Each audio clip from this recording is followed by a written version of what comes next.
መጽሐፍ ቅዱስ የእግዚአብሔር ቃል በእጃችን ላይ የያዝን ሰዎች ትንቢተ ሚልክያስ ምዕራፍ 3ን ከቁጥር 1 ጀምረን እናንብበው እስከ ቁጥር 6 ድረስ ላንብበው። እስከ 5 ድረስ ነው ግን እስከ 6 ዝም ብዬ ላንብበው። በጌታ በኢየሱስ ክርስቶስ ስም አነበዋለሁ። የጌታ ቃል እንደዚህ ይላል። እነሆ በፊቴ መንገድ እንዲያዘጋጅ መልእክተኛዬን እልካለሁ። የምትፈልጉት ጌታ በድንገት ወደ ቤተ መቅደሱ ይመጣል። ደስ የምትሰኙበትም የቃል ኪዳኑ መልእክተኛ ይመጣል ይላል እግዚአብሔር ጸባዖት። እርሱ የሚመጣበትን ቀን ማን ሊቋቋመው ይችላል? በሚገለጥበትስ ጊዜ በፊቱ መቆም የሚችል ማን ነው? እርሱ እንደ አንጥረኛ እሳት ወይም እንደ ልብስ አጣቢ ሳሙና ነውና፣ ብርን እንደሚያነጥርና እንደሚያነጻ ሰው ይቀመጣል። ሌዋውያንንም አንጽቶ እንደ ወርቅና እንደ ብር ያጠራቸዋል። ከዚያም እግዚአብሔር ቁርባንን በጽድቅ የሚያቀርቡ ሰዎች ይኖሩታል። በዚያ ጊዜ የይሁዳና የኢየሩሳሌም ቁርባን እንዳለፉት ቀናትና እንደ ቀድሞ ዘመን እግዚአብሔርን ደስ የሚያሰኝ ይሆናል። ስለዚህ እኔ ለፍርድ ወደ እናንተ እመጣለሁ። በመተተኞች፣ በአመንዝራዎች፣ በሐሰት በሚመሉ፣ በሰራተኞች ደሞዝ በሚከለክሉ፣ መበለቶችንና ድሀ አደጉን በሚጨቁኑ፣ መጻተኞችን ፍትህ በሚነፍጉ፣ እኔንም በማይፈሩት ላይ እመሰክርባቸው ዘንድ እፈጥናለሁ ይላል እግዚአብሔር ጸባዖት። እኔ እግዚአብሔር አልለወጥም። ስለዚህ እናንተ የያዕቆብ ልጆች ሆይ አልጠፋችሁም። ይሄ የትንቢተ ሚልክያስ ነብዩ ሚልክያስ እንግዲህ ሚልክያስ ነው የጻፈው ይላሉ። ግን አንዳንዶቹ ደግሞ ምን ይላሉ? እንደዚህ ደግሞ ትንሽ ሄድ ብለው እንደ ኤልኤክስኤክስ ምናምኑን ያጠኑ ይሄ ከሄብሪው ወደ ግሪክ የተተረጎመውን ድምፁን ተከትለው ያጠኑ ሰዎች ደግሞ ሚልክያስ የሚለው የስሙ ትርጉም ራሱ መልእክተኛ የሚል ነው ትርጉሙ። ሚልክያስ ማለት መልእክተኛ ማለት ነው እና የሚልክያስ ሸክም የሚለው የመልእክተኛው ሸክም ማለት ነውና ስፔሲፊክ ሚልክያስ የሚባል ግለሰብ ላይሆን ይችላል የሚሉ ሰዎች አሉ። እኔ ግን ሚልክያስ ነው በሚለው ነው እምስማማውም። ደግሞ መጽሐፉንም ዝም ብዬ ሳጠናው ነብዩ ሚልክያስ የብሉይ ኪዳን የመጨረሻ ነብይ እንደሆነ ይታመናል። የመጨረሻ የብሉይ ኪዳን ነብይ እንደሆነ ይታመናል። ምናልባት ከሚልክያስ በኋላ ተነስቶ ከሆነ ከሚልክያስ በኋላ የተነሳ የመጨረሻ ነብይ ኢዩኤል ሊሆን ይችላል። ምናልባት ከሚልክያስ በኋላ የተነሳ የብሉይ ኪዳን የመጨረሻ ነብይ ወይንም የብሉይ ኪዳን የመጨረሻው ሰው ማለት ነው። አሁን እናንተ የብሉይ ኪዳን የመጨረሻ ነብይ ስል መጥምቁ ዮሐንስ ጋር እንደመጣችሁ ረስቸው ጠፍቶብኝ አይደለም። ግን እንደው ዝም ብሎ ኢዩኤልም ሊሆን ይችላል እና ወንድማችን ሚልክያስ ከነ ሐጌ ከነ ዘካርያስ ዘመን በኋላ የተነሳ ነብይ ነው። ሐጌና ዘካርያስን በጣም በተደጋጋሚ በዚህም ቦታ አንስተናቸዋል። ድህረ ምርኮ ዘመን፣ ከምርኮ ዘመን በኋላ እስራኤል ተመልሰው ኢየሩሳሌም ቅጥሯ እንዲሰራ ቤተ መቅደሱ እንዲገነባ ከነ ነህምያ ከነ እዝራ ከነ ዘሩባቤል ጋር አብረው ያገለገሉ ታላላቅ የብሉይ ኪዳን ነቢያት ናቸው ሐጌና ዘካርያስ። እንግዲህ ሐጌና ዘካርያስ ካገለገሉ በኋላ አስቀድሞ ቤተ መቅደሱ በዘሩባቤል ከተሰራ በኋላ ቀጥሎም በነህምያ አማካኝነት የኢየሩሳሌም ቅጥር ተሰርቶ ካለቀ በኋላ እነዚህ ነገሮች በሙሉ ከተጠናቀቁ በኋላ ሁሉም ነገር ካለቀ በኋላ ወደ ቤተ መቅደስ ተመልሰው ካህናቱ አገልግሎት ጀምረዋል። እስራኤልም ወደ ኢየሩሳሌም ተመልሳ ኑሮ ቀጥሏል። ሁሉ ነገር ተስተካክሎ ከቀጠለ በኋላ የተነሳ ነብይ ነው ሚልክያስ።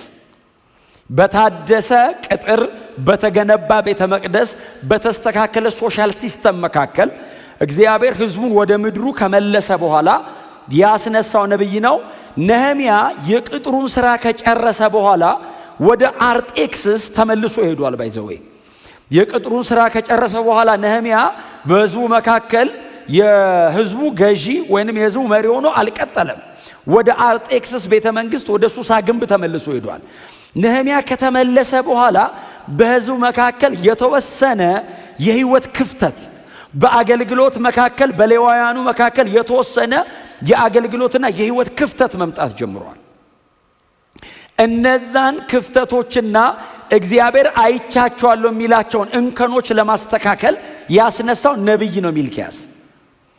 በማህበሩ መካከል ለምሳሌ ነህምያ ያደርግ ከነበረው መካከል አንዱ ለምሳሌ በእስራኤላውያን ከአሕዛብ ጋር መጋባት ይሄንን እንደ ነውር ተቆጥሮ ነበር። ተዚህ የሚላችሁ ከሆነ እንደ ነውር ጸጉር ሁሉ ይነጩ ነበር። እንዴት ይሄንን ታደርጋላችሁ? በሕጉ እግዚአብሔር የከለከለውን በእናንተ መካከል ያልተፈቀደ ነገር እንዴት ታደርጋላችሁ እያለ ነህምያ ይቃወም ነበር። ይሄ እነ ነህምያ ከሄዱ በኋላ በነ ሚልክያስም ዘመን በሕዝቡ መካከል መሆን ጀምሮ ነበር። አንዳንዶቹ ሄደው አሕዛብ ያገባሉ። አሕዛቦቹ ደግሞ ባይዘወይ አሕዛቦቹ የሚያደርጉት ዝም ብለው አግብተው አይኖሩም፣ ወደ አማልክቶቻቸው ይወስዷቸዋል። ሰለሞን ትዝ ይላችኋል። ሰለሞን የሳተው በዚህ ምክንያት ነው። ሰለሞን አካባቢው ካለው ሕዝብ ጋር ሰላም ለመሆን ሲል በእስራኤል ዙሪያ ካሉ ነገስታት ልጆች ጋር ተጋባ። ሄዶ ልጆቻቸውን በሙሉ ያገባበት ምክንያት ነገ መጥተው እንዳይወጉኝ ብሎ ነው። መጽሐፍ ሲናገር አግብተው ተቀመጡ አይልም፣ ወደ ቤተ ጣዖታቶቻቸው ወሰዱት ይላል። እግዚአብሔር በአባቱ በዳዊት ዘመን ያጠፋቸውና የተበቀላቸውን የአሕዛብ አማልክቶችን መሰዊያ በኮረብቶችና በተራሮች ላይ ያደረገ ይላል። ወደ ቤተ ጣዖታቸው ገብቶ ሰገደ ይላል። አያችሁ፣ አሁን ሲሪየስሊ እግዚአብሔር እንደዚህ አይነት ነገሮችን በጥንቃቄ ነው የሚናገረው። እንዳትጋባ ይላል። ለምንድን ነው እንዳትጋባ የሚለው? አንደኛ ትክክል አይደለም፣ ሁለተኛ እኔን ያስክዱሃል፣ ወደ አማልክቶቻቸው ይወስዷቸዋል። በሚልክያስ ዘመን አንዱ ችግር ይሄ ነበር። የኛም ዘመን ችግር አይመስላችሁም ይሄ ነገር? እሺ ሚልክያስ ጋር ልቆይና በኋላ ጊዜ ካለ አዲስ አበባ እመጣለሁ። ግን ጎናቸው አለ ሰው ራስን ጠብቅ በሉት፣ ዝም ብላችሁ እና እግዚአብሔር በነብዩ በኩል የሚናገረው ይሄንን ነው። ይገስጻል በነብዩ በሚልክያስ። እኔ በእውነት እንትኑን የትንቢት እንትኑን ሳነበው ዝም ብዬ ሳየው የሚልክያስን ትንቢት እንትን ነው አይደል? ዲያሎግ ነው። እግዚአብሔር እንደዚህ አረጋችሁ ይላል፣ እናንተም እንደዚህ አልን ትላላችሁ። እናንተ እንደዚህ አላረክም ትሉታላችሁ፣ እግዚአብሔርም እንደዚህ አድርጌያለሁ ይላል። ንግግር ነው። እነሱ የሚሉት ወደ እግዚአብሔር ይቀርባል፣ እግዚአብሔር የሚለው ወደ እነሱ ይመጣል። ነብዩ ሚልክያስ ይሄንን እንደ ትንቢት አይደለም የሚያቀርበው። እናንተ እንዲህ ብላችኋል፣ እግዚአብሔር እንዲህ ብለዋል። እናንተ እንዲህ ብላችኋል፣ እግዚአብሔር እንዲህ ብለዋል። እጎበኛችኋለሁ ብሎን ነበር፣ ምንድነው የተወው አሉ። እንዴ በሐጌና በዘካርያስ በኩል እግዚአብሔር እጎበኛችኋለሁ፣ ቤቱን በክብር ሞላዋለሁ፣ ትጎበኛላችሁ ብሎን ነበር። እግዚአብሔር ተወው ወይ? የታለ ጎበኛችኋለሁ ብሎ የጎበኘን? የሚልክያስ ህዝብ እንደሱ ነው የሚለው። ሚልክያስ ያገለገለው የታለ እግዚአብሔር? እመጣለሁ ብሎን ነበረ። አንተ አልነበርክ እንዴ በሐጌ ዘመን? አዎ። ዘካርያስ ቆሞ ትንቢት ሲነግር አልነበርክም? ነበርኩ። ታዲያ መልእክተኛን እልካለሁ እኮ ብሎናል። ማንን? መሲሁን። እና ተወው ወይ? ይህንን ቤት በክብር እሞላዋለሁ ብሎን ነበር። ለምንድን ነው የተወው? እግዚአብሔር ሐሳብ ቀየረ ወይ? ሲናገር ኖሮ እኛም አምነን አሜን ብለን እጃችንን አንስተን፣ አዎ የዘገየ መስሏቸው ነው ባይዘው ሐሳብ የቀየሩት። ከሕጉ ፈቀቅ ያሉት እግዚአብሔር ተወው ወይ? እመጣለሁ ብሎ ላይመጣ ነው ወይ ብለው ነው አስተካክሉ የተባሉትን ነገር ማበላሸት የጀመሩት። የምትዘገይ ተስፋ ልብን ታሳዝናለች ነው የሚለው። እግዚአብሔር ባለው ሰዓት ነው የሚመጣው። እመጣለሁ ሲለንኛ ዛሬና ነገ ስለምንጠብቀው ነው። አይዘገይም፣ ደግሞም አይቸኩልም። ጥላሁን በጣም ፈልጎኛል ብሎ አይጣደፍም። እግዚአብሔር ሲመጣ ትክክል ነው። እስኪመጣ ያሰቃየናል እንጂ እስኪመጣ ድረስ ያለ ሲቃይ አይደለም። በልጅነታቸው እመጣለሁ ብሏቸው ነው አይደለ ሊሞቱ ሲሉ የመጣው። የመጣ ቀንስ እንኳን ይህን ሁሉ ዘመን ጠበቅኩ። እግዚአብሔር ኖኅን መቶ ምድርን አጠፋለሁ አለው። በቃ አጠፋለሁ እና መርከብ ስራ ሲለው አሁን አጠፋለሁ ሲለው ነገ የሚያጠፋ አይመስልም። 120 ዓመት የድሮ ሰው 900 ዓመት ነው የሚኖረው። አሁን እኮ 120 ዓመት ቢሆን ኢትዮጵያ ውስጥ እኮ አራተኛው ትውልድ ማለት ነው። ቅድመ አያቴ የሰማው በእኔ ቢፈጸም እንደማለት ነው። ትክክል ነው። ግን ሲመጣ የሚመለስ ካለ እያለ ነው የሚቆየው። ብዙ ካገኘው ብሎ ነው የሚቆየው። አሁንም እኮ ዳግም ምጽአቱን ስለ ምርጦቹ ሲላል የሚታገሰው መምጣት እኮ ይፈልጋልና የተወሰነ የሚድናል። ቆይ ይስበኩ ትንሽ የሚድንልኛል፣ ብዙ ሰው ይድንልኛል ብሎ ትንሽ ይጠብቃል። ክፋት ጣራ ሲነካ እግዚአብሔር ሆይ ተውከው ወይ ስትሉት አይትቸው አይደለም እያየሁት ነው። አንተ ትንሽ ብለርድ የምታደርግ ብልጭታ አይተ ነው እንደዚህ የምትሆነው። እኔ በሙሉ አይቼዋለሁ። አውሬውን አየዋለሁ፣ የሚያጠፋውን ጥፋት ያለው ግን የሚድናል። ለዚህ መሃል ስሙ ለዘላለም ብሩክ ይሁን።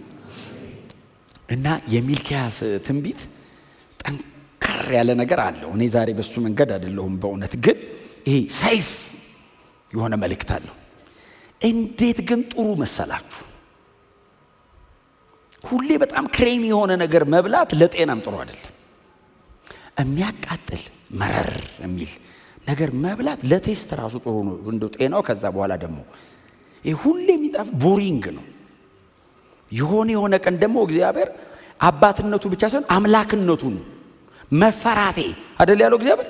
መከበሬ እኮ አለ። ከዛ መፈራቴስ ሚልኪያስ መጽሐፍ ላይ ባይዞ ብዙ ማስጠንቀቂያ አለው። ይሄ ሁሉ ማስጠንቀቂያ፣ ይሄ ሁሉ ማበረታቻ፣ ይሄ ሁሉ ተስፋ ግን በፍቅር ነው። ገና ምዕራፍ 1 ቁጥር 2 ላይ ሲጀምርም እንደሚለው ወዳችኋለሁ ብሎ ጀመረ። ገና ምዕራፍ 1 ሰውየው ስሙን ሚልኪያስ ነኝ ብሎ የሚልኪያስ ሸክም ካለ በኋላ ትንቢቱ ሲጀምር እወዳችኋለሁ ይላል እግዚአብሔር አለ። ህዝቡ በምን እኔ ቆኛ እግዚአብሔር ባይሆን እኮ እንዴ ከማንም ጋር አንኖርም። ቸርች ራሱ ጎን ለጎን የምንኖረው መሀል እግዚአብሔር ኖሮ ነው እንጂ ይሁዳና ማቴዎስ አብረው ይኖራሉ እንዴ? ያ ሌባ ነው፣ ይሄ ገንዘብ እንትን ነው አይደል? ይሄኛው እኮ ቀረጥ ሰብሳቢ ነው፣ ይሄኛው ደግሞ ሌባ ነው። አይኖርም። ኢየሱስ መሃል አለ። ማቴዎስ ይሁዳን ለመያዝ እንዲህ ሲልክ ኢየሱስን ይነካውና ይመለሳል። መሃላቸው ኮመን ነገራችን ኢየሱስ ስለሆነ ነው የሚያኖረን። አሜን በሉ።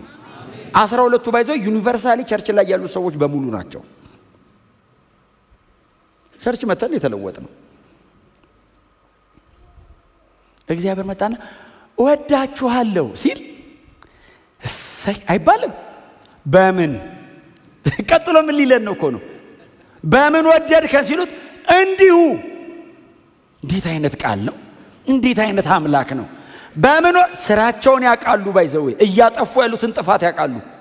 እየበደሉት እንደሆነ ያውቃሉ። እግዚአብሔር ግን አባትነቱን ምንም ነገር ባደርጋው ጀርቤን፣ ልቤን፣ ውስጤን ካጠናችሁታው በፍቅር ነው። ወዳችኋለሁ። ብቀጣ ስለምወዳችሁ አባት ልጁ እንዳይበላሽበት ነው የሚቀጣው። ምንም ባደርጋው ለማስተካከል ነው፣ እናንተን ለማጥፋት አይደለም፣ ለመስበር አይደለም፣ እናንተን ገንዘቤ ለማድረግ እወዳችኋለሁ። እግዚአብሔር ከሰማይ እወዳችኋለሁ ሲል ህዝቡ በምን ወደድከን? የሚያስወድድ አይደለም ህይወታችን። አላየኸውም እንዴ ሲሉ እንዲሁ ምንም ሳልቆጥር ምንም ሳላይ እንዲሁ ወደድኳችሁ ይላል እግዚአብሔር ጸባዖት። ለጌታ ክብር ስጡ እስቲ።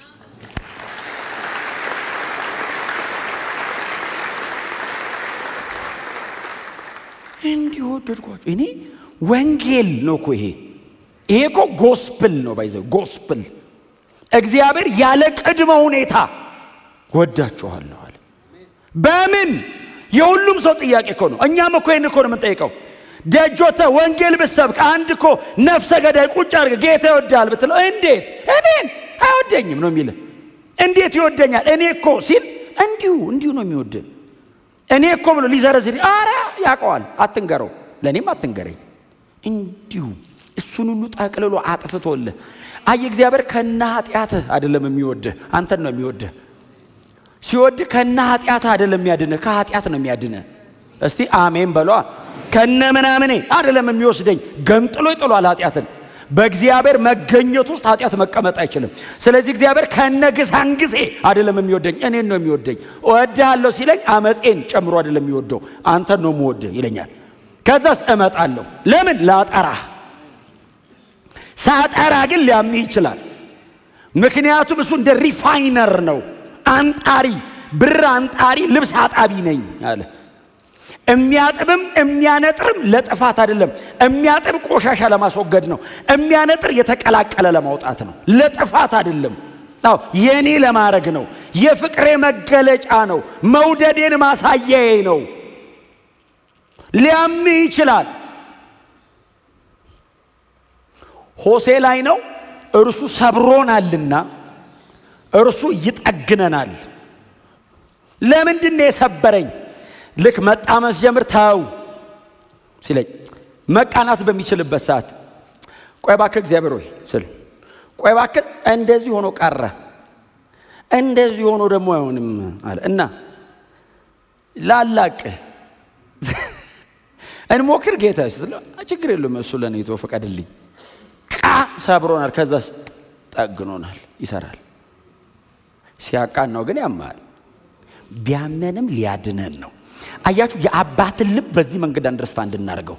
እግዚአብሔር እያሯሯጠ የሚመታ ተቆጣጣሪ አይደለም። አባቴ ነው፣ የሚወደኝ አባቴ ነው፣ የሚጠነቀቅልኝ እኔን የእርሱ ብቻ ለማድረግ ሌት ተቀን አይኑን ላይ የሚያደርግ እና ከሱ ሊለየኝ የሚችለውን ነገር እምወደውን ሲገነጥለው ሊያመኝ ይችላል። እኔ እኮ ወደዋለሁ ነገሩን፣ ግን ከእግዚአብሔር ይለየኛል። ስለዚህ ነገሩን ሲነቅለው ከላይ ላይ ስለምወደው ነገሩን ስለምወደው ኧረ እግዚአብሔር ስል ኖ ኖ ኖ ኖ ኖ እኔ ይበልጥብሃለሁ። ይሄ ነገር ከከረመ ይገድልሃል። አዎ ልገንጥልልህ። አሜን በሏ። አባት ነው የሚልኪያስ። እኔ በጣም የተደነቅኩት የዚህ የትንቢቱ ኢንትሮዳክሽኑ ወዳችኋለሁ ነው። ህዝቡን ዝም ብላችሁ ሳሉት በእንባኔ የጀመሩት። አሁን ወዳለሁ እጅግ አብዝቼ ምናምን ሲባል እንዴት ነው የምትሆኑት? መሬት መኖራችንን እኮ እንረሳዋለን። እንዴት እንደወደደኝ ሳስብ ነው አይደል? እንዴት እንደምወደው ደግሞ ማስበው እርሱ አስቀድሞ ስለወደደን አይደል እኛ እንወደዋለን የሚለው መጽሐፍ እንጂ እኔ ቀድሜ ወድጄው አይደለም። እሱ ነው ቀድሜ ወደደኝ። ከሱ ፍቅር አይቼ ነው መውደድ ራሱ የተካፈልኩት ከሱ ነው። በፍጥረቴን የቁጣ ልጅ ነኝ፣ መውደድ አልችልም። በወድ ራሱ ከሆነ ነገር ጋር ነው የምወደው። እንዲሁ መውደድ ያስተማረኝ እንዲሁ ወዶ ነው። እስቲ አሜን በሉ። እውነተኛ ጄኒዩን ላቭ ያየኑ ከእግዚአብሔር ነው። በምን ያለ ቅድመ ሁኔታ ገዳዩን ለማጽደቅ የሚታገል እግዚአብሔር ብቻ ነው። አሳዳጁን ንጹህ ነህ ና ከኔ ጋር የሚል እግዚአብሔር ብቻ ነው። ይሄንን ያሳየኝ እግዚአብሔር እንደዚህ አይነት ነው እንድል ብቻ ሳይሆን እኔ እንደዚህ አይነት እንደሆነም ነው። ስሙ ለዘላለም የተመሰገነ ይሁን። ስለዚህ እግዚአብሔር መጣና ምዕራፍ 3 ላይ የሚላቸው እሱን ነው። እነሆ በፊቴ መንገድ እንዲያዘጋጅ መልእክተኛዬን እልካለሁ አለ። መንገድ እንዲያዘጋጅልኝ በፊቴ መልእክተኛዬን እልካለሁ፣ የሚቀድመኝ መልእክተኛ ይመጣል አለ። ቀጥዬ የምመጣው the Lord himself እኔ ቀጥዬ ራሴ ነኝ የምመጣው አለ። መልእክተኛ አይደለም የምልከው፣ እኔው ራሴ እመጣለሁ አለ። መጀመሪያ ግን መልእክተኛ ከፊቴ እልካለሁ። ለምን? መንገዴን እንዲያዘጋጅልኝ። ይሄ ያው ግልጽ ነው አይደል? ማን እንደሆነ መጥምቁ ዮሐንስ ነው ይሄ። እና እኔ እመጣለሁ። እንዴት እድለኛ ነብይ ነው ሚልኪያስ! የመጥምቁ ዮሐንስንም የጌታ የኢየሱስ ክርስቶስንም በጣም ግልጽ በሆነ መንገድ ነው እግዚአብሔር የነገረው። በጣም ግልጽ በሆነ መንገድ ነው የተናገረው። ምናልባት የሚልኪያስን ትንቢት የሰሙ ሰዎች አዲስ ኪዳን ላይ ድጋሚ የመምጣት እድል ቢኖራቸውና ከጌታ ከኢየሱስ ክርስቶስ ሞትና ትንሣኤ በኋላ የኢየሩሳሌም ቸርች ሜምበርስ ቢሆኑ መጥምቁ ዮሐንስንና ኢየሱስን በሚልኪያስ ምዕራፍ 3 መሰረት አንደርስታንድ ቢያደርጉ ዋው! በጊዜው ሚልኪያስን ዋጋ አስከፍሎት ሊሆን ይችላል የተናገረው መልእክት። ምክንያቱም ሚልኪያስ በኖረበት ዘመንም የሚፈጸም አይደለም ትንቢቱ። የዮሐንስ መምጣትና የጌታ የኢየሱስ ክርስቶስ መምጣት ከ436 ዓመት በኋላ ይመስለኛል የተፈጸመው።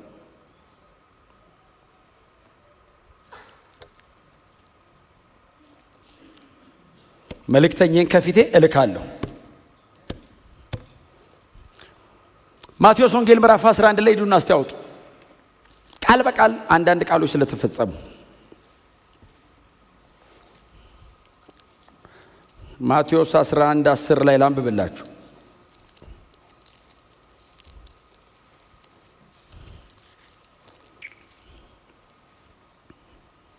እንዲህ ተብሎ የተጻፈለት እርሱ ነው። ማቴዎስ ወንጌል 11:10 በፊትህ መንገድን ያዘጋጅልህ ዘንድ ካንተ አስቀድሜ መልእክተኛዬን እልካለሁ። ይሄ ቃል የተወሰደው ከኢሳይያስ 40 አይደለም፣ ከሚልኪያስ 3 ነው የተወሰደው። ኢሳይያስ ምዕራፍ 40 ትዝ ይላችኋል አይደል? በምድረ በዳ የሚጮህ ድምፅ የሚለው የመጥምቁ ዮሐንስ አንተ ማነህ ሲሉት ዮሐንስ ወንጌል ምዕራፍ 1 ላይ እኔ በምድረ በዳ የሚጮህ ድምፅ ነው የተባለልኝ በነብዩ በኢሳይያስ የተነገረልኝ ነኝ አለ ዮሐንስ። ማቴዎስ 11 ላይ ማቴዎስ የተጠቀመው ቃል የሚልክያስ ምዕራፍ 3 ነው። እነሆ መልእክተኛዬን በፊትህ እሰዳለሁ የተባለለት እሱ ነው። ይሄንኑ ቃል ማርቆስም ሉቃስም ተጠቅመውታል። ይሄንኑ ቃል ከሚልክያስ ነው የወሰዱት። የዚህ ትንቢት ቀጥተኛ ቃል ተናጋሪ ሚልክያስ ነው። ከሚልክያስ በፊት ኢሳይያስም ተናግሯል ስለ መጥምቁ ዮሐንስ። ኖርማሊ ኤርሚያስም ተናግሯል። መሲያኒክ የሆኑ ትንቢቶች ሲነገሩ ቀድሞት መንገድ የሚያዘጋጅለት እንደሚመጣ አስቀድመው የብሉይ ኪዳን ነቢያቶችም አባቶችም ተናግረውለታል። ምናልባት እናንተ በጣም ጎበዝ አጥኞችም ስለሆናችሁ እዛ የሙሴ መጽሐፍት ውስጥ የምትገቡ አሉ። ባይዘው መጥምቁ ዮሐንስና ኢየሱስ አይነጣጠሉ። መሲሁ ከመምጣቱ በፊት መንገድ የሚያዘጋጅለት ይመጣል። መልእክተኛዬን አለ። ማን ነው መልእክተኛዬን የሚለው? ላኪው። ላኪው ማን ነው? ከኋላ የሚመጣው። መልእክተኛዬን ከፊት እልካለሁ አለ።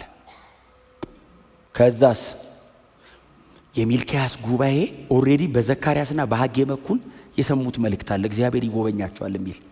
ከዛ ህዝቡ አሜን ሲሉ የምትጠብቁት ጌታ አይደል? አሁን ጌታን ነው የምንጠብቀው ብሏል። የምትጠብቁት ጌታ በድንገት ወደ መቅደሱ ይመጣል። እስቲ አሜን በሉ። በምንም መንገድ ይሁን ብቻ እኛ መምጣቱ ነው የምንፈልገው። እኛ የጌታን መምጣት የምትጠብቁት ጌታ ከምን በኋላ? ከመልእክተኛው በኋላ። አሁን ይኸውላችሁ አሁን እንትኑ ትንቢቱን ዝም ብላችሁ ሳሉት አሁን ሚልክያስ የሚለው ስም መልእክተኛ ማለት ነው ትርጉሙ። ከመልእክተኛዬ በኋላ እኔ እመጣለሁ ሲላቸው የሚልክያስ ኦዲየንሶች በእርግጥ ወደ ታች እየወረደ ስለሚበትነውና ስለሚያብራራው ክሊር ነገር ይገባቸዋል። ግን ቀጥታው ላለ ሊትራል በቁሙ ለሚሰማ ሰው ከመልእክተኛዬ በኋላ ሲል ከሚልክያስ በኋላ ለምን መሰላችሁ? የግሪክ ትራንስሌሽኑ ላይ ሚልክያስ የሚል ስም አይደለም የሚጠቀመው፣ መልእክተኛዬ የሚለው ነው የሚጠቀመው። ሚልክያስ የሚለው ስም ላይ መልእክተኛዬ የሚል ቃል ነው የሚጠቀመው። ስለዚህ ከመልእክተኛዬ በኋላ ሲል ከሚልክያስ በኋላ፣ ከዚህ ነብይ በኋላ፣ ከዚህ ሰውዬ አገልግሎት በኋላ የምንጠብቀው ጌታ ይመጣል። የት ነው የሚመጣው? ወደ ቤተ መቅደሱ፣ ሕጉ ወደሚነበብበት፣ ስርዓቱ ወደሚፈጸምበት፣ ለምስክር የሚሆነው የእግዚአብሔር ምልክት የሆነው ማደሪያው ባለበት በዚያ ድንገት ነው የሚመጣው። በዚህ ቀን ይመጣል፣ ድንገት ነው የሚመጣው። ይሄ የሚያመለክተው ጌታችን ኢየሱስ ክርስቶስ ወደ ምድር መምጣቱን ቀጥታ የሚያመለክት ቃል። ኢየሱስ ከዮሐንስ ቀጥሎ ወደ ምድር ይመጣል የሚል ቃል። የጌታ የኢየሱስ ክርስቶስን ወደ ምድር መምጣት የሚያመለክት ቃል። የእግዚአብሔር ክብር ቤተ መቅደሱ ላይ ይመጣል። እግዚአብሔር ክብሬን በቤቴ ላይ አመጣለሁ፣ እግዚአብሔር ክብሬን በሕዝቤ ፊት እገልጣለሁ። የእግዚአብሔር ክብር ኢየሱስ ነው፣ ሌላ ነገር አይደለም። የእግዚአብሔር ክብር ልጁ ነው። የእግዚአብሔር ብርሃን የተገለጠው በልጁ ነው። በሚልክያስ ዘመንም እግዚአብሔር እየተናገረ ያለው ስለ ሌላ ክብር አይደለም፣ እየተናገረ ያለው ስለ ኢየሱስ መምጣት ነው። አሁን እኛ የእግዚአብሔር ክብር ይገለጣል ሲባል ምንድነው? አሁን እናንተ አይምሯችሁ ልትሉ የሚመጣላችሁ አሁን ክብሩ ይገለጣል ሲል አሁን አንድ ሰው ምንድነው የሚመጣላችሁ? በጭንቅላቱ ዙሪያ ክብ ብርሃን ነው ትዝ የሚላችሁ? ስትራመዱ የሆነ ከላያችሁ ላይ የሚንጠባጠብ እሳት እንደሱ አይነት ነገር ነው ትዝ የሚላችሁ? እሱ እንደሱ አይደለም። እናንተን እግዚአብሔር ሱፐርናቹራል የማድረግ ፕሮግራም የለውም። አሜን በሏ። አይ ናቹራል እንድትሆኑ ብዬ ነው። እውነቴን እኮ ሰውነታችሁን እንዳትለቁ። ብዙ ክርስቲያን ሰው መሆኑን ይረሳና ስራመድ ልብሴን እንዲሳረግ ቆንጆ ነው ከሆነ አላነበብኩም። እኔ መጽሐፍ ቅዱስን ነው ማምነው። ሰዎቹ ኦርዲነሪ ናቸው። የእግዚአብሔር ክብር ነው ልጁ በእነሱ ሁኔታ ሲገለጥ ኢየሱስ መምጣቱ ነው። እግዚአብሔር ምንድነው ያለው? ክብሬ ከኋላው ይመጣል። አሁን የኢሳይያስ 40ውን አላቅም እንግዲህ ያው ምናልባት አንስቼው እኮ ነው። ኢሳይያስ 40 ላይ እኮ በምድረ በዳ የሚጮህ ድምፅ አለ፣ ተራራው ዝቅ ይበል፣ ሸለቆ ይሙላ፣ ስርጓጎጡ ይስተካከል፣ ጠማማው ይቃና። ከዛስ የእግዚአብሔር ክብር ይገለጣል። የእግዚአብሔር ክብር ማን ነው? የጌታ ኢየሱስ ክርስቶስ መምጣት ነው። ኢየሱስ የመጣበትን ሁኔታ እዩት። ሂስቶሪካል ጂሰስን እዩት እስቲ። ኢየሱስ ከድንግል ማርያም ተወልዶ መሬት ላይ 33 ዓመት ተኩል የኖረውን ኑሮ እዩት። እሱ ነው የእግዚአብሔር ክብር። አሁን ኢየሱስ የበላው የጠጣው የተኛው የተነሳሰን ኢምፐርሰን ክራይስት የእግዚአብሔር ክብር ነው። the glory of God የተባለው ኢምፐርሰን ክርስቶስ የእግዚአብሔር ክብር ነው። እስቲ አሜን በሉ። አሁን አክቲቪቲዎቹ አይደሉም የእግዚአብሔር ክብር፣ እሱ ነው የእግዚአብሔር ክብር። ጮክ በሉና ኢየሱስ የእግዚአብሔር ክብር ነው በሉ እስቲ። አፍተር ኦል የእግዚአብሔር ኃይልም የእግዚአብሔር ጥበብም ክርስቶስ ነው። አንደኛ ቆሮንቶስ ምዕራፍ 1 ቁጥር 23 እኛ ግን የተሰቀለውን ክርስቶስን እንሰብካለን ብለን ከዛስ የእግዚአብሔር ኃይል የእግዚአብሔር ጥበብ ክርስቶስ ነው የሚለው። የእግዚአብሔር ኃይል the power of God የተባለው የሆነ ሙቭ የሚያደርግ ነገር አይደለም። የኃይሉ መገለጥ ሊሆን ይችላል ሲጸለይ የሆነ ነገር ስንሆንኛ እንጂ እግዚአብሔር ኃይል የተባለው ክርስቶስ ነው። የእግዚአብሔር ኃይል የተባለው ወንጌል ነው። ሮሜ ምዕራፍ 1 ቁጥር 16 በወንጌል አላፍርምና ትዝ ይላችኋል። አስቀድሞ ለአይሁድ ከዛም ለግሪክ ሰው የእግዚአብሔር ኃይል ለማዳን ነው። የእግዚአብሔር ኃይል የተባለው ወንጌል ነው። ወንጌል ምንድን ነው? የምስራች። የቱ ነው የምስራች? ኢየሱስ ስለ ኃጢአተኞች ሞተ። ይሄ ነው የእግዚአብሔር ኃይል። እስቲ አሜን በሏ። የሆነ የተኛ ሰውዬ ከተኛበት ብድግ ማድረግ አይደለም የእግዚአብሔር ኃይል። የዘላለም ፍርድ ያለበትን ሰውዬ ወደ እግዚአብሔር መንግስት መቀላቀል ነው የእግዚአብሔር ኃይል። ምንም አይነት ነገር በብሉይ ኪዳን ተገልጦ ማድረግ ያልቻለውን ኢየሱስ እርቃኑን መስቀል ላይ ሞቶ አረገው። የእግዚአብሔር ኃይል ይሄ ነው ተባለ። አንድን ኃጢአተኛ በእግዚአብሔር ጽድቅ ፊት ማቆም ይሄ ነው የእግዚአብሔር ኃይል። ይሄ ነው የእግዚአብሔር ጉልበት። ከሲኦል ገንጥሎ በእግዚአብሔር ቀኝ ማስቀመጥ ይሄ ነው የእግዚአብሔር ኃይል። ይሄ ነው የእግዚአብሔር ኃይል። ይሄ ነው የእግዚአብሔር ክብር። ይሄ ነው በጣም the most favorite text ኢሳይያስ 53 the most እኔ በጣም ነው የምወደው። የሰማነውን ነገር ማን አምኗል? የእግዚአብሔርስ ክንድ ለማን ተገልጧል? ምንድነው የእግዚአብሔር ክንድ ሲሉት በምድረ በዳ ላይ እንደ ቡቃያ የበቀለ ስር ያለው ምንም ሲታይ ደም ግባት የሌለው እሱ የእግዚአብሔር ክንድ ነው። the extended God የተዘረጋ መለኮት። እስቲ አሜን በሏ። የቱ ነው የእግዚአብሔር ኃይል? የተሰቃየው ክርስቶስ። የቱ ነው የእግዚአብሔር ኃይል? ሂስቶሪካሊ መሬት ላይ ኢንካርኔት ያደረገው ጋድ። ይሄ ነው የእግዚአብሔር ኃይል። ይሄ ነው የእግዚአብሔር ክብር። ሌላ ኃይል ሌላ ክብር አጠብቁ። ከዚህ በኋላ የሚገለጥ ክብር አለ። አዎ አማኝ በሙሉ የሚጠብቀው ሰማይና ምድር የሚጠብቀው ፍጥረት በሙሉ የሚጠብቀው የእግዚአብሔር ክብር የኢየሱስ ዳግም መመለስ እሱ ነው። እሱ ነው። ሌላው ነገርስ የኃይሉ መንቀሳቀስ እግዚአብሔር ሙቭ ሲያደርግ የሚሆን ነገር ነው። ፐርሶኒፋይ ካረግ ነው ኢየሱስ ነው የእግዚአብሔር ክብር። የለም ሌላ። ስሙ ለዘላለም የተመሰገነ ይሁን። የምትጠብቁት ጌታ ምን አይነት ተስፈኛ ቃል ነው! እንዴት አይነት ትንቢት ነው! ምን አይነት እድለኛ ነብይ ነው! ምን አይነት እድለኛ ነብይ ነው! ምን አይነት ፕሮፌሲ ነው! የምትጠብቁት ጌታ ሲል ኦፍ ኮርስ እንዴ ቸርች የተሰበሰበ ሰው ምን ይጠብቃል? ምንም። እንገናኛለን እኮ ከዚህ በኋላ ነው እንጂ የመጀመሪያ ቸርች የሚያመጣኝ እናንተን ማየት ብቻ እኮ አይደለም እኮ ቸርች የሚያመጣኝ ጌታን፣ ከዛስ ህዝቡን፣ እግዚአብሔርን የሚጠብቅ ህዝብ። ከዛ በኋላ ነው መገናኛችን። ቸርች እዚህ ድረስ ዋጋ እያስከፈለ ሰኞ ማታ፣ ሮብ ማታ፣ ማክሰኞና ቅዳሜ ጧት፣ ሐሙስ ማታ በጣም ቢዚ ነው እኮ ቸርቹ። ሐሙስ ማታ ተክተክ ብሎ ግርም ነው የምትሉ አገልግሎት ማዘጋጀ እነ ዮቤ እዚህ ትምህርት በቃ ምንድነው የሚያመጣችሁ? እንገናኝ ተባብላችሁ ነው የምትመጡት። ጌታን ብላችሁ ነው የምትጠብቁት። ጌታ ሲባል አዎ እዚህ ድረስ የመጣው ነው እሱም ብለን ነው። ድንገት የት ይመጣል? ወደ ቤተ መቅደሱ እና ከግል ጉዳይ ከመንደር ከተጠላለፍክበት ከተያዝክበት ተለይና ወደ ቤተ መቅደስ ና። ቤተ መቅደሱ የእግዚአብሔር አምልኮ ሴንተር ነው። እግዚአብሔርና ህዝቡ የሚገናኙበት ቦታ ነው እና እዛ ነው የሚጠብቃችሁ እግዚአብሔር። ምን ማለት ነው? ወደ ቤተ መቅደሱ ይመጣል ማለት ካለህበት ተለይተ ስትመጣ የሚፈልገው ቦታ ላይ ስትገኝ፣ እንደ ሚልኪያስ ዘመን ከሆነ ህጉን እየጠበቀ ስትንቀሳቀስ እዛ ቦታ ላይ ይመጣልሃል። ድንገት ነው የሚመጣው። ቀጠሮ መጥቶ አያውቅም። እንደዚህ አይነት አመጣጥ ነው ብላችሁ እንጂ አሁን መሬት ላይ ያለ መጣው ይላል እኮ። ያው መጣው ብሎ ከራቀም በኋላ መጣው ይላል።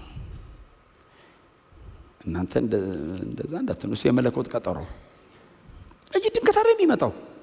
እየሄደ እያለ ድንገት ናይን ከተማ ሊሰብክ፣ እኔ በጣም ነው የምወደው ወደ ናይን ከተማ ሊሰብክ ነው የሚለው። ባይዘው ወደ ከተማ ሊሰብክ እየሄደ እያለ አይደለም የሚለው። አንዲት መበለት ጎበዝ ልጇ ሞቶባት ልትቀብር ይዛ ስትወጣ ይላል የናይን ከተማ ሕዝብ አብሯን ነበር ይላል። ከዛ ኢየሱስ ባይዘው ልጁን ከሞት አስነስቶ ወደ ናይን ከተማ አልገባም። የከተማው ሰው በሙሉ ዘጋ ስለነበረ በዛው ነው ሄደው። ለምን የለማ ምንም ሰው የለም መቼስ ምን ይሰራ በሙሉ ሕዝቡ። የሴት አንዳንድ ሰው ከይገር መበለት እኮ ናት፣ ግን ቀብሯም ደስቷም ከተማ ነው ይዞ የሚንቀሳቀሰው። እና ሴትዮዋ የሞተው ልጇን ይዛ ስትሄድ የከተማው ሕዝብ አብሯን ነበር የሚል ቃል አለ። እንደ ቀልድ ነው የተጻፈው፣ ግን መበለት እኮ ናት። ታውቃለህ፣ ዝነኛም አይደለችም። ሰው ማንቱ የሚላት መበለት፣ ማንም ዞር ብሎ ማየት። አንድ ልጅ ነው እሱም ሞቷል። ሲሞታው እቺ ሴት ብሎ በሙሉ መጡ። ኢየሱስ በእሷ በኩል ነው ከተማውን ኮሚኒኬት ማድረግ የፈለገው። ልክ እንደዛችኛዋ ሴትዮ የ5 ባሏ የነበራት አይጠበቁም እኮ ግን ከተማ አለ አብሯቸው። እንደዚህ አይነት ሰዎች እኮ ከባባድ ናቸው። እና ከዛ ኢየሱስ ድንገት እየገባ እያለ አያት ይላል። ከዛ አዘነላት ይላል። በጣም አዘነላት። ኢየሱስ ሲያዝን እንደዚህ ነው የሚሰራው። ሲያዝን አይዞ አይልም። አንተ ነህ ከዛ በኋላ አይዞ እያልክ የምትሄደው። አያትና ቃረዘት እስቲ አሁን ባይዘይ ሰውየውን ብሎ አይደለም ያስነሳው፣ እናትየውን ብሎ ነው ያስነሳው እንጂ ሰውየውማ ባይዘይ እናትየው ባትኖር ይቀበር ነበር። አይቷት አዝኖ አትሊስትን ያጋጥሚያታለሁ ይነሳላት ብሎ ነው። እንደው በእውነት ጌታ ያጋጥማችሁ እና ከዛ እስቲ ቁሙ አላቸው። ቆሙ። እንደው ኢየሱስ ግን እንኳን ይሶነ በጣም ከባድ ነገር በቀላሉ ነው የሚሰራው። ከሰራ በኋላስ ኖርማል ነው። እስቲ ቁሙ አሉ። ቆሙ። አንተ ጎበዝ እላለሁ ተነስ። የቆሙት ላይ ቀስ ብሎ የሞተው ላይ አይጮም። በተመሳሳይ ቶን ነው የሚያወራው። እንደውም የሞተው ቶሎ ይሰማል። እንደኛ መጀኛ ቆሙ አንቆም እኮ በአንድ ወር ትምህርት እኮ ነው የምንቆሙ። ቁሙ ስንባል ለምን እንዴት ወዴት መቼ ስንል አንድ ወር ተምረን ነው ኦኬ ገብቶኛል ምን ነው የሞተ ወዲያው ነው ብድግ የሚለው አታስረዳው። እና ተነስሎ በጣም ነው የምወደው። እኔ ምናልባት የኔን ስብከቶች እንግዲህ የምትሰሙ ሰዎች ታውቁታላችሁ። እኔ ብዙ ጊዜ እምስቅ በጣም ነው የምስቀው። ተነስቶ ቁጭ አለ የሚል ቃል አንብባችሁ እና ወርዶ ቢቀመጥ ጥሩ ነው። ሰው ተከሻ ላይ ከሚቀመጥ እንደ ተሸከሙት ነው ላያቸው ላይ ቁጭ አለ ይላል። ከዛ ማውራት ቀጠለ የሚል ቃል አለ። ባይስ እያወራ ነበር የሞተው ሲነሳ ካቆመበት ነው እንደማለት ነው አይደል? እያወራ ሳይጨርስ ነው የሞተው። ብድግ ሲል ቀጠለው ነው የሚለው። ያው ከእናቱ ጋር ነው ሊሆን የሚችለው። አሞት እንግዲህ የምታስተምረው እሷ ናት። ይህንን አድርጎ ከዛስ በቃ እርሱ ማን እንደሆነ ህዝቡ ሁሉ ተደንቀው ወጥቶ ሄደ። ቀጠሮ አይቀጥር። እየመጣው ነው አይል፣ መጣው አይል፣ እየመጣ ነው ጌታዬ አንል። መቼ ነው የምንዘጋጀው? ሁሌ አለኝ ቀጠሮ የሚል መዝሙር አለ አይደል? ኢየሱስ ከሚባል እንግዳ መቼ? ዛሬ ሊሆን ይችላል፣ ነገ ሊሆን ይችላል፣ የዛሬ 10 ዓመት ሊሆን ይችላል። እና መቼ ሊመጣ ይችላል አላቅም። ድንገት ግን ይመጣል እና ሁሌ ዝግጁ ነኝ። ሁሌ ቤቴን አስተካክዬ አጸዳድቼ በየቀኑ ስራ እሱ ነው እያጸዳዳው እያስተካከልኩ ጠብቀዋለሁ። ቀጠሮ ቢሰጠንና ባይዘው ከ10 ዓመት በኋላ 11ኛው ዓመት ላይ ነው መጣው ቢለን ታውቃላችሁ አይደል? 9ኙን ዓመት እንዴት እንደምንሆን ልንሞት ስንል እየተረፍን ነው የምናልፈው። ባይዘው ሰይጣን ሊገለን ሲል ነው የምናመልጠው። ግን እሱ መቼ እንደሚመጣ የማይነግረን ሁሌ ጥንቅቅ እንድንል ነው። አሜን ነው። ጥንቅቅ እንድንል ለምን? ናፍቆታችን እሱ ነው። ጸሎታችን እሱ ነው። ጉጉታችን እሱ ነው። እየተገናኘን በጸለይን ቁጥር የምንናፍቀው የጌታን መምጣት ነው። እንደ ማህበር፣ እንደ ህዝብ፣ ግሎባሊ ዩኒቨርሳሊ እንደ ቤተ ክርስቲያን የሚጠበቀው ኢየሱስ ነው። እንደ ግል በግል ህይወቴ ላይ ሰከንድ ካሚንጉ ብቻ አይደለም፣ በግል ህይወታችን ላይ ከረንትሊ ባለን አንዳንድ ጉዳይ ላይ እንዲጎበኘን የምንፈልገው እሱ ነው። ክብር ለስሙ ይሁን እና ለሰዎቹ ተስፋ ነው የምትጠብቁት ጌታ ሲል እሺ ሲሉት በድንገት ወደ ቤተ መቅደሱ ይመጣል ሲል ህዝብ ሁሉ ጠባቂ ነው። አሜን ሲሉ እንዴት እንደሚመጣ ነገራቸው። ቁጥሩ ላይ ጀምሮ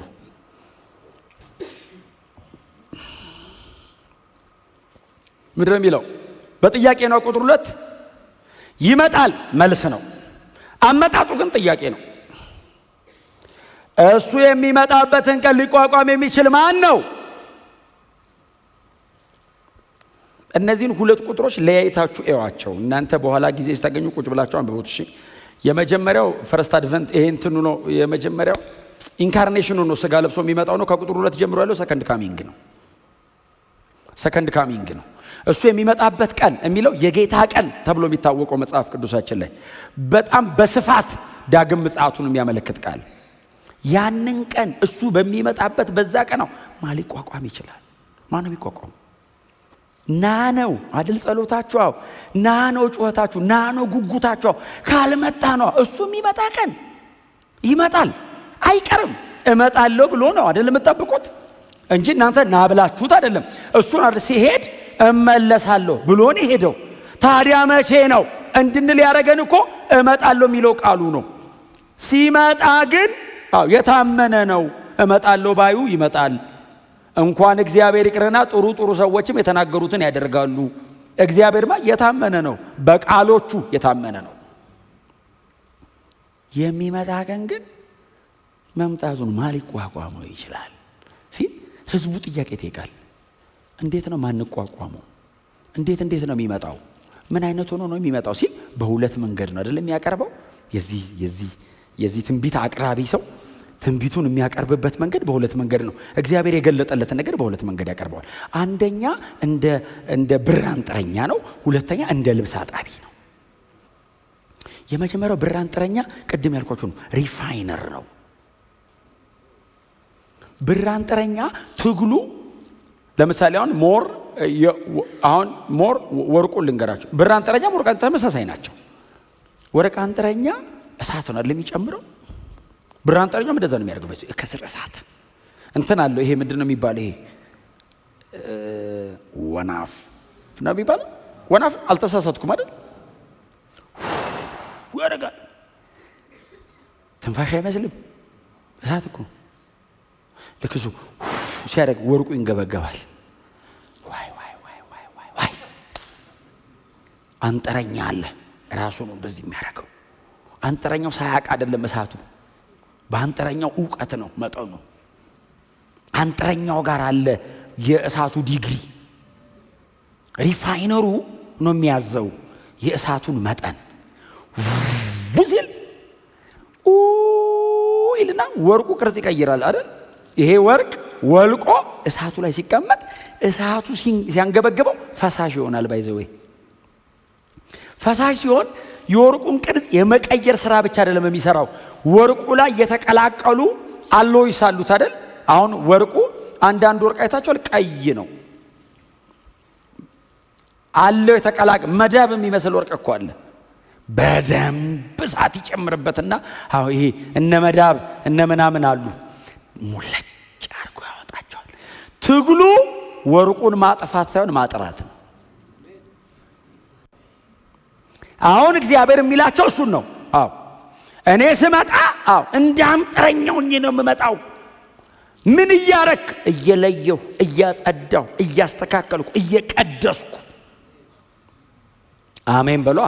ሆሊነስ ቅድስናችሁን እያስተካከልኩ፣ ንጽህናችሁን እያስተካከልኩ፣ ልባችሁን፣ አንደበታችሁን፣ ሁሉ ነገራችሁን፣ አስተሳሰባችሁን እያጸዳሁ ትመጣለሁ። ለምን? እኔ ጋር ሞር ቫልዩ ያለው አገልግሎት እንድታገለግሉ፣ እንቀበለውን አገልግሎት እንድታገለግሉ። ሌዋውያን አጠራችኋለሁ፣ እለያችኋለሁ። ሌዋውያን ዘንድሮ እዚህ ጋር ቆሞ የሚሰብክና የሚዘምሩ ምናምን ብቻ አይደል፣ ህዝቡ ሁሉ አገልጋይ ነው። አዲስ ኪዳን ላይ ሁላችንም መንግስትና ካህናት ነን። ታዲያ ሁላችንም ነን በእግዚአብሔር ቤት የምናገለግለው። አገልግሎቱን ግን እኔ የምቀበለው እንዳረገው አጠራዋለሁ። በእግዚአብሔር ቤት ውስጥ የክብር አገልጋይ እንድትሆኑ የማንጻት ስራ ሰራለሁ። አገልግሎት ምን ማለት ነው? አዲስ ኪዳን ላይ ኑሮ፣ ህይወት፣ ለክርስቶስ ወንጌል የምንሰጠው ምላሽ ነው አገልግሎት። አሜን ነው። በዛ በምትኖሩበት መንደር፣ በምትኖሩበት አካባቢ፣ በምትሰሩበት አካባቢ ላይ የምትኖሩት የህይወት ኑሮ አቋማችሁ እሱ ነው አገልግሎታችሁ። ለአእምሮ የሚመቸው አገልግሎታችን ራሳችንን እግዚአብሔር ደስ የሚያሰኝ ሕያውና ቅዱስ መስዋዕት አድርገን ምናችንን ራሳችንን ከዛ በኋላ ሌላውስ የነዚህ ነገሮች መገለጫ ሊሆን ይችላል። ሌላው ዋናው ራሴን ነው ማቀርበው። ይሄ ነው አገልግሎቴ። አዲስ ኪዳን ላይ ሁሉም ሌዋውያን ነን። በክርስቶስ ኢየሱስ አምኖ በዚያ ክቡር ደም ተቀድሶ በእግዚአብሔር ቤት ውስጥ ያለው ሁሉም አገልጋይ ነው። በመኖር ነው የምናገለግለው። እሱን አገልግሎት በፊቴ የክብር አድርጋችሁት እንድቀበለው አጠራችኋለሁ። እንደምታውቁት ነው እኛ በጣም ብዙ ነን። ስንመጣ ብቻችንን ብዙ ነን። ያለን የምንመጣው በራ ያስገባንም እኮ ብዛቱ እላያችን ላይ ተሸከመን የምንመጣው እሱን የማቁረጥ ስራ፣ የማጽዳት ስራ። እስቲ አሜን በሏ። እኔ ይገርምሃል በቃ እንላለን። እኔ እኮ ድሮ አባቴ እንዲህ ነው፣ እናቴ እንዲህ ነበረች፣ አያቴ እንዲህ ነበሩ። ከዛ እግዚአብሔር ቀስ እያለ አባት፣ አያት፣ አክስት፣ ዘመድን ተለላይ ወርዶ ጓደኛ እንዲህ ጓደኛ አንተ ቀስ እያልክ ተነግሯለህ። እሱ ነግረኸኝ ነው እያለ ቆርጦ ልጁን እንድትመስል እስቲ አሜን በሏ። ልጁን እንድትመስል አንዳንዱ ነገር ከሲን ብቻ እኮ እንዳይመስላችሁ፣ ከኃጢአት ብቻ ሳይሆን ከማይጠቅመንም ነገር ነው የሚለየን። ከኃጢአት ከመበደል ከምናምን ብቻ እኮ አይደለም፣ ከማይጠቅመኝ ከማያንጸኝ ለአካሉ በረከት ከማይሆን ነገር ሁሉ ይለያል። ጠቃሚ አገልጋይ የሚቀበልህ እስቲ አሜን በሏ። እንዳንጠረኛ ነኛል አነጥራለሁ። እንደዚህ የሚናገር የኛ አምላክ ብቻ ነው። እሳት ውስጥ ነው ማሳለፍ ሲልህ እንደናንተ አይነት ጉባኤ ይመስለኛል የሚልኪያስ ጉባኤ አሜን የሚል በእሳት ውስጥ ትነጥራላችሁ ሲባል አሜን። ለምን ይሻለናላ። አሁን ባልልም እኮ ያሳልፈኛል። ለምን ለኔ ነው ባይዘው ለሱ አይደለም። ጥቅሙ እኮ ለእግዚአብሔር አይደለም ለኔ ነው። እኔን ሲያጠራኛው እኔ ነኝ ዋጋ የሚጨምረው። ወርቅ እኮ በሚያልፍበት የእሳት መጠን ካራቱ ይጨምራል። 14 እና 24 ካራት እኩል ነው እንዴ? አይገናኝም። ዋጋው የነጠረበት ያለፈበት እሳት ዋጋችንን በእግዚአብሔር ፊት የምናቀርበውን አገልግሎት እንከን አልባ ለማድረግ እግዚአብሔር እኛን ይሰራናል። በእውነት ነው የምላችሁ። ቢያመንም የሆነ ቀን የማያሳፍር ሰራተኛ እንሆናለን። የማያሳፍር ምንም ጋር ወስዶ ቢያቆም ትሆናለህ። የትም ቢወስድ አያፍርም። ለምን? ፉሊ ያየ በሙሉ ልጁን አንተ ላይ ያየዋል። አይ ይገልጠኛል ይላል። ለምን? የተቀላቀለ ነገር የለውም። በዚህ በኩል አሳይቶኝ በዚህ በኩል ደግሞ አይጋርደኝም። አጽድቼዋለሁ። በዚህም ቤትም በኩል ቢያዟዙሩት እኔ ነኝ ያለሁበት። ቢያመንም ቤስት ይሄኛው ቤስት ነው። በጣም በተተናጎናቸው አርሶ እግዚአብሔር ለጥቅማችን ይሰራናል በሉት። ከዛ ሁለተኛው አጣቢ ነው። አጣቢ እንደ አጣቢ ሳሙና ነው ይለዋል። እንግዲህ እኔ በጣም ይገርማቸዋል በእውነት። እኔ ሚልኪያስ ሳሙና እንዴት እንዳወቀ አላውቅም። እንዶድ ነው ድሮ። እኔ የድሮ ነቢያት እኮ ሳሙናውንም ነው የተነበዩት ማለት ነው እንጂ ድሮ ሳሙና የለም። በኬሚካል በምን የተቀመመ ሳሙና ከየት ይመጣል? ፋብሪካ የለም። እንዶድ ዲያበን አርቦ ሲያጥብ እንዴት ነው የሚያጥበው? ወንዝ ዳር ድንጋይ ላይ ነው የሚያረግህ። የሚያጥበው እኮ ልብስን አይደለም አንተን ነው። አስበዋል? እንዲያርጉ ጨመቅ አልጸዳ ሰው ሲፈትግ ራሱ ሲያምብታ እኔ ራሱ እንዲህ ላልኩት ያመኛል። የእግዚአብሔርን እጅ አስበዋል? ሰማይና ምድር የሰራ እጅ እንዲህ ሲያደርግ ቆሻሻ እኮ አይደለም፣ ከለር ይወጣል። ከለር ሙለጭ እና አጣቢ ሳሙና ነኝ አለ። ለሚያጥብ እሰጥሃለሁ አይደለም ያለው፣ እኔው ነኝ ማጥብሃል። አሜን።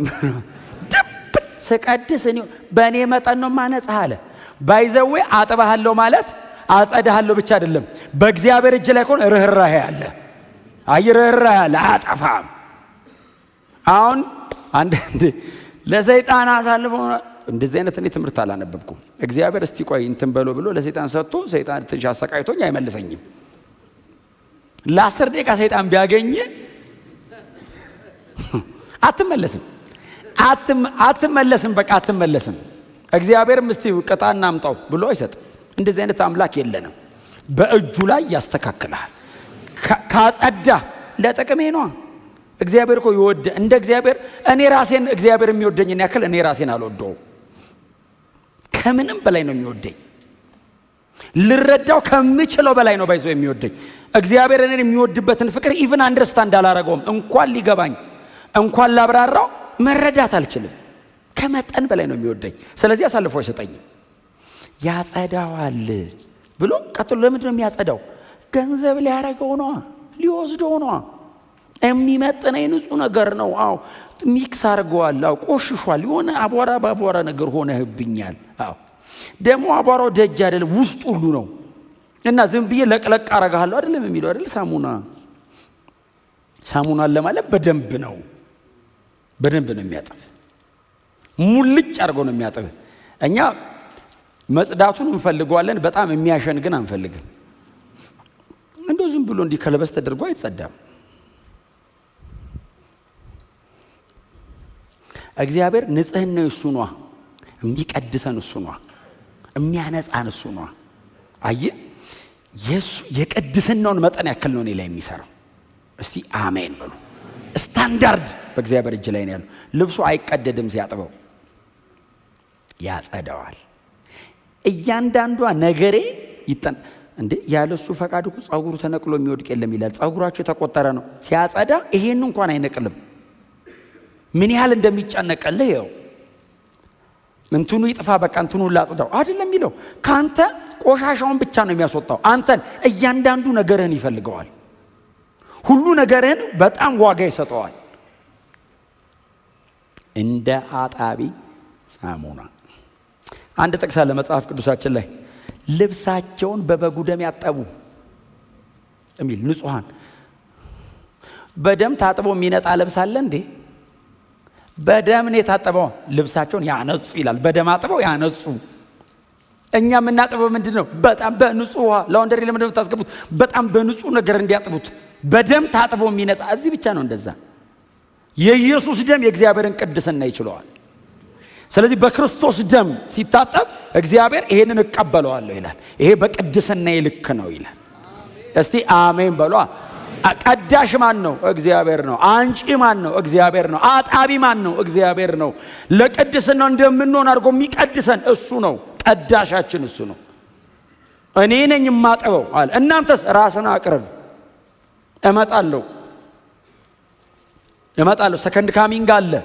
ከዛ ቁጥር 6 በጣም ትገርመኛለች። ቁጥር 6 ቁጥር 5 ባይዘዌ በእስራኤል መካከል ለተደረጉ አንዳንድ በደሎች የተሰጠ ማስተካከያ ነው።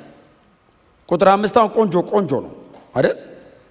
አሁን መተተኞች፣ አመንዝሮች በሐሰት የሚምሉ መተተኛ፣ አመንዝራና በሐሰት የሚምል የሚለው በእስራኤል መካከል ሆኖ እንደ ሕጉ ያልሆኑ ነገሮችን የሚያደርግ ማለት ነው።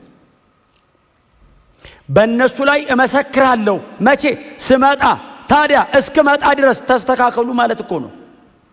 አሁን ዝም ብያችሁ የመጣው ቀን ከምመሰክር ቀድሜ ስመጣ ግን ነግራችኋለሁ፣ እመሰክርባችኋለሁ። ሳልመጣ ተስተካከሉ። እምመጣ ቀን ግን እጠይቃለሁ፣ ቀጥሎ እመሰክራለሁ። የዳኑት ብፁዓን ናቸው ይልና ስራቸው ይከተላቸዋል የሚለምባቸዋል። ራእይ ላይ ወደ ሰማይ እኮ ነው የዳኑት ብለው ብፁዓን ናቸው። ተዛስ ስራቸው ይከተላቸዋል። በስራ ትድናለህ ማለት ነው አይደለም። ድነሃል። ስራህ ግን ለሽልማት ይከተልሃል። ለመዳን የሚገኝ እምነት ተገኝቶባቸዋል። ያዕቆብ ቤት ናቸው። እግዚአብሔር ሕዝቤ ነው ብሎታል።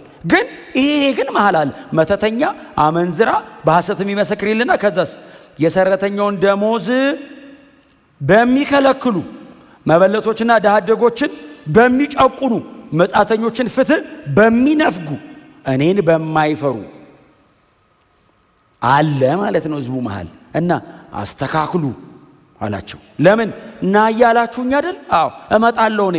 ይሄን ግን አስተካክሉ። እኔ ሳልመጣ እኔ ከመጣው ከዚህ ጭምር ከመጣው እመሰክርባችኋለሁ። ነገ እኔ ፊት መቆም አትችሉም። በእንደዚህ አይነት ህይወት አቋም ውስጥ ሆናችሁ ታዲያ አስተካክሉ ይላቸውና ሰዎቹ ድንግጥ ነገር ሲሉ ቁጥር 6 ምን እንደሚለው እናንተ ያዕቆብ ቤቶች ሆይ የጠፋችሁ አይደላችሁ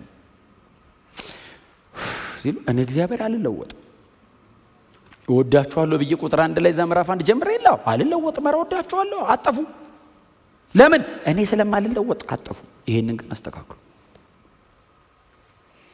ከዛ አንድ ቁጥር አለች እናንብባት ምዕራፍ 3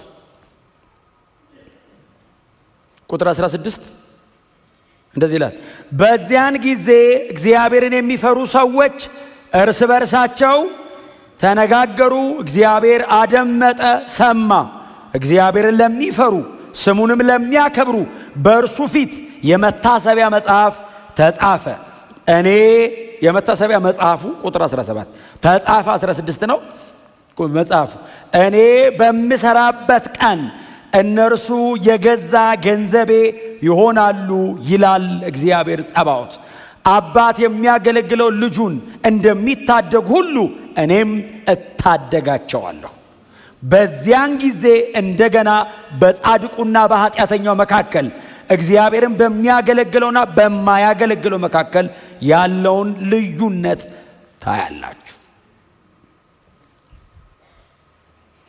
በከንቱ ነው እጃችንን ያነጻ ነው የሚል ጩኸት አለ ማለት በከንቱ ነው እንዴ በንጽህና የኖር ነው ከዛ እግዚአብሔርን የሚፈሩ ተሰበሰቡና አውሩ አይ እግዚአብሔርን መፍራት ይሻለናል በንጽህና መኖር ይሻለናል እንደ ሕጉ መከተል ይሻለናል ሲሉ እኔ በመሰራበት ቀን እነዚህ ገንዘቦቼ ትራንዛክት አረጋለሁ በእነሱ እመነዝራለሁ እምፈልገውን በእነሱ እሰራለሁ ነው ገንዘብ ኃይል አይደል ገንዘብ ሲኖር ሄደህ ትገዛለህ እግዚአብሔር እምፈልገውን በእነሱ በኩል አከናውናለሁ አለ ገንዘቤ ይሆናሉ ቀጥሎስ እታደጋቸዋለሁ የሚመጣ ጥፋት አያገኛቸው ጌታችን ኢየሱስ ክርስቶስ ይመጣል ወዳጆቼ ምንም ማምለጫ የለም ማምለጫው በእርሱ በክርስቶስ ኢየሱስ በኩል ማመን ብቻ ነው ያመናችሁ ቅዱሳን ይሄው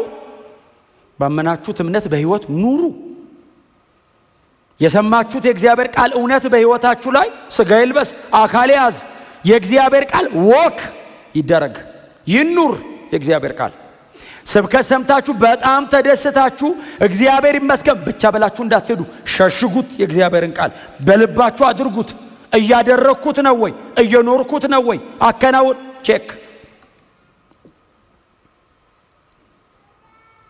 ምናልባት እንግዳና አዲስ ሆኖ የመጣ ሰው ካለ ደግሞ እኛ መካከል ከኢየሱስ ክርስቶስ ውጪ በዚያን ቀን ማንም ሰው በእግዚአብሔር ፊት መቆም አይችልም የመጨረሻ ዋስትናችን ጌታችን መድኃኒታችን ኢየሱስ ክርስቶስ ብቻ ነው መጥቷል ዳግም ደግሞ ይመጣል ኃጢአቴን ለማስወገድ በመስቀል ላይ ሞቷል ድጋሚ ሲመጣ ግን እንደ አንጥረኛና እንደ አጣቢ ሆኖ ይመጣል